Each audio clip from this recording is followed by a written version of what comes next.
প্রথম শ্রেণীর ছেলেমেয়েরা দেখো, এটা অঙ্ক অনুশীলন প্রণবেশ জানা ১। আমরা আজকে প্রশ্নপত্র ৫ শুরু করব। দেখবে এর মধ্যে প্রায় ৫৫টার মতন প্রশ্ন আছে অনুশীলন। এক্ষেত্রে আমরা কিন্তু ৫টা করেই ফেলছি। ধীরে ধীরে দেখবে যে প্রত্যেক দিন একটু একটু করে করলে গোটা বইটাই খুব তাড়াতাড়ি শেষ হয়ে যাবে। আর রিডিং তোমাকেই পড়তে হবে, এর মানে তোমাকেই বুঝতে হবে। শূন্যস্থান পূরণ করো। লম্বা, খাটো, ভারী, হালকা কথাগুলির মধ্য থেকে বেছে নাও। মানে এখানে যে যে বাক্যগুলো বলেছে তার মধ্যে লম্বা, খাটো, ভারী, হালকা এই কথাগুলি বসবে। এবার তোমাকে কল্পনা করতে হবে, জিরাফ খরগোশের চেয়ে লম্বাও হবে, আবার ভারীও হবে। খরগোশ অনেক ছোট, তাহলে জিরাফ খরগোশের চেয়ে এখানে লম্বাই লিখি, ল ময় বয় আকার।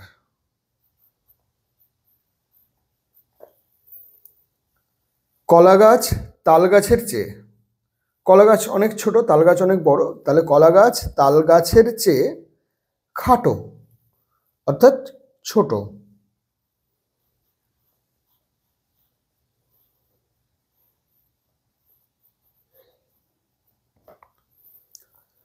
কুকুরের চেয়ে হাতি, হাতি অনেক বড়, অনেক লম্বা, অনেক ভারী, তাহলে এটা লম্বা হবে, ভারীও হবে, তা আমরা এখানে ভারী লিখছি। কুকুরের চেয়ে হাতি ভারী। বালতির চেয়ে গ্লাস, জলের যে গ্লাস খায় সেটা অনেক ছোট, বালতি অনেক বড়, তাহলে বালতির চেয়ে গ্লাস খাটো হবে, হালকাও হবে, তাহলে আমরা এখানে হালকা লিখি।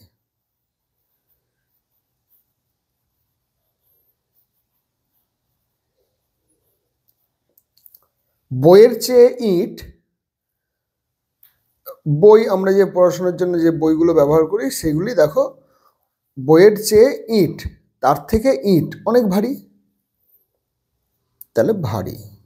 এগুলো আর কিছুই না, বারবার করার ফলে তোমাদের একটা বড়, ছোট, ভারী, খাটো, লম্বা, হালকা এই পরিমাণ এবং পরিমাপগুলির সম্বন্ধে একটি ধারণা হয়। টেবিলের চেয়ে চেয়ার, টেবিল অনেক ভারী, চেয়ার অনেক হালকা।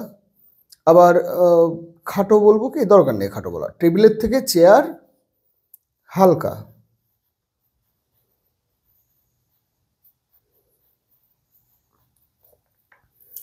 হরিণের থেকে জিরাফ ড্যাশ ও ড্যাশ, তাহলে দেখো দুটো ব্যবহার করতে হবে। তাহলে হরিণের থেকে জিরাফ একটা হবে লম্বা আর একটা হবে ভারী, তাহলে হরিণের থেকে জিরাফ লম্বা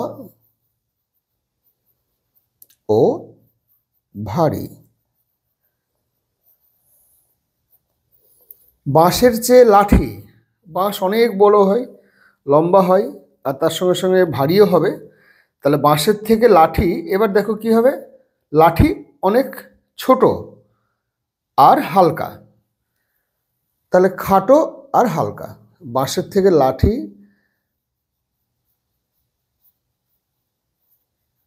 খাটো ও হালকা।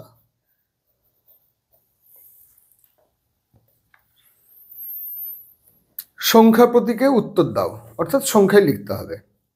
তোমার কান কটি, গোনো। দুটি আছে, দুটি কান, দুটি চোখ, দুটি হাত, দুটি পা, তাহলে তোমার কান কটি, দুটি, সংখ্যায় লিখব। সংখ্যা প্রতীকে বলেছে, তার মানে সংখ্যায় লিখব। হাঁসের পা কটি, হাঁসেরও দুটি পা, দুটি। আমাদের এক হাতে কটি আঙুল আছে, একটা হাত, কটা আঙুল আছে, পাঁচটা, তাহলে পাঁচটি। ষাঁড়ের শিং কটি, ষাঁড়ের শিং দুটি, হাতের লেখাও একটু ভালো করব। ছাগলের কটি পা, ছাগলের চারটি পা। চাঁদ কটি, আকাশে আমরা চাঁদ একটি দেখতে পাই, চাঁদ পৃথিবীর উপগ্রহ। আকাশে কটি সূর্য দেখো, একটি। সাইকেল রিক্সার চাকা কটি? সাইকেল রিক্সা মানে পায়ে টানা যে রিক্সাগুলো, এখন খুব কমে গিয়েছে, এখন রাস্তাঘাটে টোটো চলছে অনেক বেশি। সাইকেল রিক্সা তোমরা হয়তো অনেকে দেখোইনি। সাইকেল রিক্সার 3টি চাকা। বাসের চাকা কটি? সাধারণত তোমরা এটা একটু ভুল করো, বাসের চাকা 4টি লিখে দাও। এটাতে অবশ্য ভুল বলা ঠিক নয়, অতটা গোনা যায় না ছোট বয়সে। বাসের 6টি চাকা আসলে, সামনে 2টি আর পেছন দিকে 2টি করে টায়ার দেওয়া থাকে। তাহলে সেই হিসেবে বাসের তোমরা 4টিও লিখতে পারো বা 6টিও লিখতে পারো। তাহলে বাসের চাকা আমি 6টাই লিখছি এখানে, 6টি। কথায় লেখো 9, দন্ত ন অন্তস্থ 9, এটা 7, দন্ত সহায়কার ত 7। সাজিয়ে লেখো, অর্থাৎ এখানে যে সংখ্যাগুলো আছে 2, 3, 5, 6, 7, 1, এই সংখ্যাগুলোকে সাজিয়ে লিখতে বলছে। তাহলে সাজিয়ে লিখতে বলছে মানে ক্রম অনুযায়ী ছোটর থেকে বড়,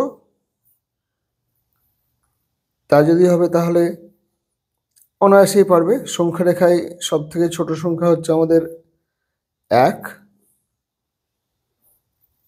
তারপরে তাহলে 1 হলো, এটাকে একটু দাগ দিয়ে দিলাম। তারপরে সব থেকে ছোট কোনটা? 2, তারপরে আছে 3, 4 নাই, 5, 6, 7 প্রপার সাজানোই আছে, 5, 6, 7। সংখ্যায় লেখো 7, তাহলে সংখ্যায় লিখলে 7। 8টি ছাগল, তার মানে এখানে 8টি ছাগল।